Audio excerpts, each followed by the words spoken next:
তোমরা সবাই চিনো সজনে পাতা।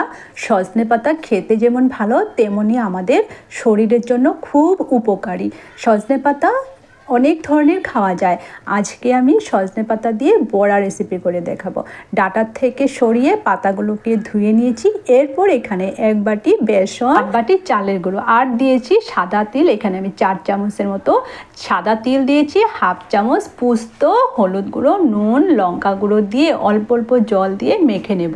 এখানে কিন্তু যতটা বেসন নেবে তার অর্ধেক কিন্তু চালের গুঁড়োটা নিতে হবে। এটা কিন্তু পাতলা হবে না, একটু শুখা শুখা করে মেখে নেব। মাখাটা ভালোভাবে হয়ে গেলে ছোট ছোট গোল গোল করে পকোড়ার আকারে একে একে করে ডুবো তেলে ভেজে নিতে হবে। উল্টে পাল্টে লাল লাল করে ভেজে নিতে হবে। 2 দিক ভাজা হয়ে গেলে তৈরি হয়ে যাবে মুচমুচে সজনে পাতার বড়া। এটা ভাতের সাথে হোক বা চায়ের সাথে হোক খুব ভালো লাগে। তোমরা ট্রাই করে জানাবে কেমন হয়েছে। ধন্যবাদ।